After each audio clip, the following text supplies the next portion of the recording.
Baik, masalah 209. Menghenakan raja-raja dan pemerintah. Apa hukum menghina raja dan menghina pemerintah?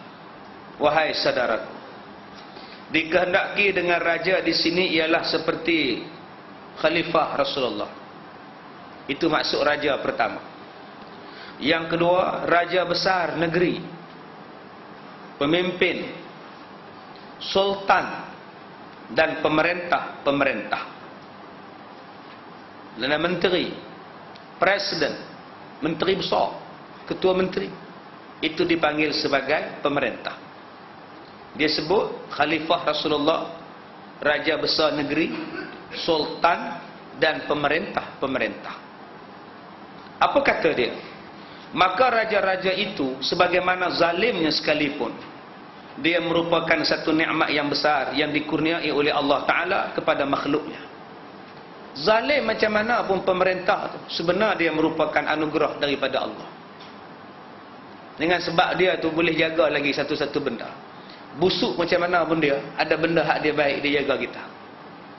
Jahat macam mana raja tu kata dia, ada lagi benda manfaat. Dengan sebab ada dia tu lagi jadi tulang belakang kita. Jangan sekali dihinakan raja, dan jangan sekali sokong orang yang menghina raja. Sebab tu saya katakan semalam, apa benda yang Nabi Muhammad tidak menjadi saksi? Apa yang Nabi Muhammad buat semua jadi saksi. Contoh syahidan itu. Hari ni kita tengok orang menghina raja, orang Hindu hina raja, orang Cina hina raja. Kenapa orang Islam pun turut menghina? Tulis dalam laman blog, tulis dalam internet, conteng gambar raja, dipanggilnya raja penyamun. Ikut Quran, ikut hadis, jangan hina. Zalim macam mana pun dia zalim satu segi, daripada segi lain dia pertahankan kita. Sebab tu saya katakan semalam, kalau nak politik pun, politiklah secara Islam. Kita tidak boleh katakan kami politik Islam, tapi cara perbuatan tak nampak Islam. Pasal apa kita biarkan orang-orang kafir menghina raja kita? Tulis yang bukan-bukan. Kenapa mereka berani menghina raja kita? Sebab kita sokong mereka. Selepas mereka menghina raja kita, mereka mesti menghina agama kita. Selepas menghina agama kita, mereka akan menghina Rasulullah kita, menghina Quran dan sebagainya. Dan pada masa itu mereka akan berani seberaninya, kerana mereka telah mengikat kaki dan tangan, mulut orang-orang Islam. Sebab tu kita kena buka balik mulut kita, buka balik gari yang menggari tangan kita, bukakan rantai yang mengikat kaki kita. Ya, apabila kita berbaik dengan mereka, mereka dah tampal mulut kita dengan plaster, mereka dah ikat gari di tangan kita, mereka dah merantaikan kaki kita. Kita hanya diheret oleh mereka. Kalau umat Islam nak selamat, tolong buka balik. Dan saya sebutkan pada tuan-tuan, maruah satu-satu bangsa tidak akan hilang, melainkan bangsa itu sendiri yang membuang maruah diri dia. Kehormatan seorang raja itu tidak akan hilang, melainkan rakyatnya sendiri membuang kehormatan bagi seorang raja. Ini yang dalam kitab ni sebut kepada kita. Katanya, kerana dimisalkan satu kumpulan dengan tiada kepala bagi kumpulan itu, tentulah membawa kepada fauda. Apa makna fauda? Iaitu tiada berperaturan apa yang ada di dalam kumpulan. Bila ketuanya tidak ada, maka kumpulan, rakyat, bangsa akan jadi tidak berperaturan. Demikianlah juga negeri apabila tiada raja di dalamnya, pastilah negeri itu akan menjadi fauda, yakni negeri yang tidak berperaturan, yang tidak akan dihormati, yang tidak ada orang yang boleh dirujuk. Maka apabila negeri itu tidak berperaturan, tentulah menjadi haru biru isinya. Jadi haru biru keadaannya. Orang zalim berbuat ke atas orang, dan orang ini zalim ke atas orang itu, dan orang ini membuat angkara ke atas orang ini, dan orang ini membuat angkara ke atas orang itu. Orang ini akan memakan hak orang ini, dan orang ini akan makan hak orang itu, dengan tiada siapa menegah atas orang yang berbuat zalim dan memakan hak orang lain, maka ianya akan menjadi rosak. Ini kita cuba tengok tuan-tuan, bila kita tidak menghormati pemimpin, tidak menghormati pemimpin pemerintah, raja, cuba tuan-tuan tengok, yang bukan-bukan boleh berlaku. Yang bukan-bukan. Saya dah kata dah pada tuan-tuan, dalam Islam ni dia tak boleh hina orang. Merendahkan martabat orang tak boleh. Politik Islam tidak membenarkan kita merendahkan martabat. Jangan kita bila tok guru berpolitik, dengan sebab dia jadi ahli politik, kita boleh hina dia. Dia tok guru, dia ulama, jangan hina dia, walaupun dia ahli politik. Begitulah kita, walaupun kita ahli politik, kita tak boleh hina orang. Kalau orang tak boleh hina tok guru, kita juga tak boleh hina orang. Janganlah pijak gambar orang. Cuba muka tuan-tuan dijadikan alas kaki, diletakkan di meja pintu depan, dipijak, dilompat orang atas gambar tuan-tuan. Apa perasaan tuan-tuan? Islam tak membenarkan demikian. Tapi berapa banyak ustaz-ustaz setuju buat macam itu, tanpa merujuk kepada Quran dan hadis. Apa hukum pijak gambar orang? Contoh kepada orang macam mana?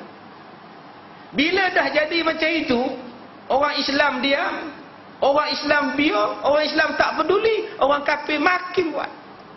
Hari ini dia mungkin pijak gambar orang, satu hari mungkin kita pula dipijak.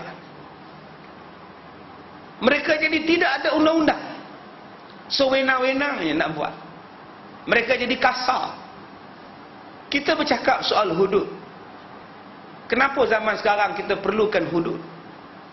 Sangat-sangat perlukan hudud. Undang-undang sivil sekarang tak boleh mencegah lagi maksiat, kemungkaran, kejahatan dan kezaliman.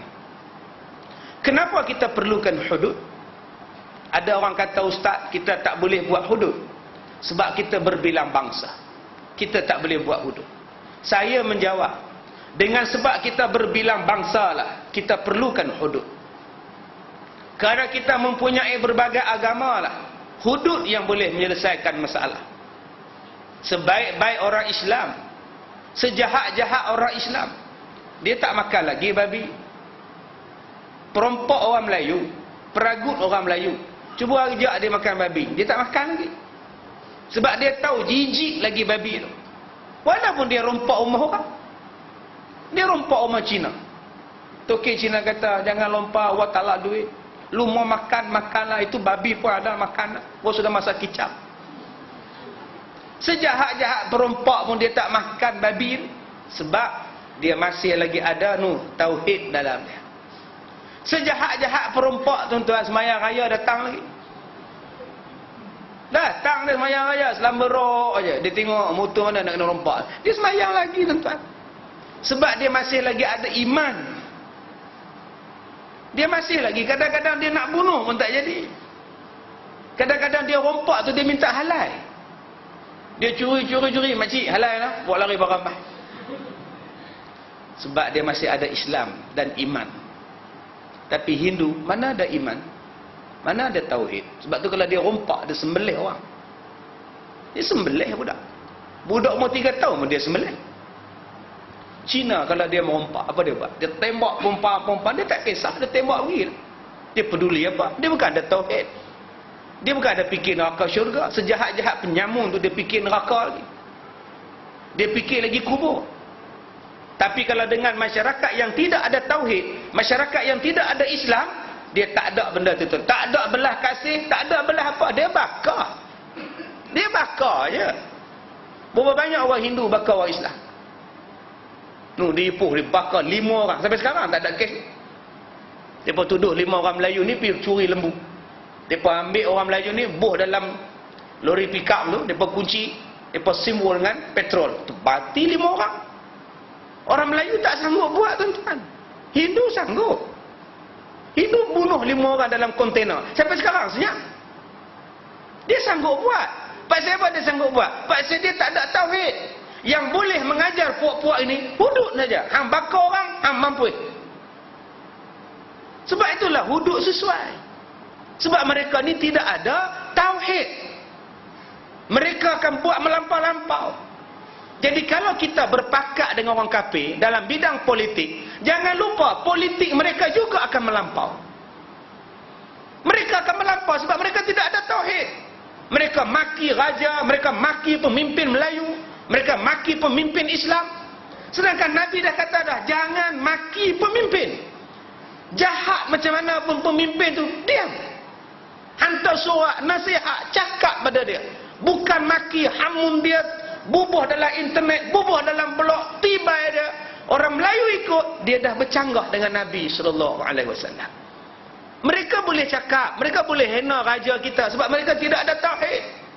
Mereka bukan fikir dosa pahala neraka syurga. Tapi kita orang Islam terhad. Nak bercakap, tengok ada saksi bukti tidak. Nak maki hamun, tengok disoal ataupun tidak di hari kiamat. Semua perbuatan kita disoal. Kita ada tauhid. Masalah kita sekarang, di mana tauhid kita? Kita mengatakan bahawa orang yang menolak Islam itu akidah tak betul. Kita yang menerima Islam, akidah kita betul. Tapi kita berkawan dengan orang yang tidak ada tauhid, sehingga menjadikan kita seolah-olah tidak bertauhid. Adakah juga kita mempunyai akidah yang tidak betul? Samalah. Sebab itu tuan-tuan saya katakan tadi, jahat macam mana pun dia, kitab ni sebut pada kita, jahat macam mana pun dia, zalim macam mana pun dia pemimpin kita. Jangan jatuhkan maruah dia. Jangan biar dan beri peluang orang lain untuk menghina dia. Tambah-tambahan orang kafir. Mereka tidak ada perasaan saudara. Mereka cuma ada perasaan asabiah, perkauman.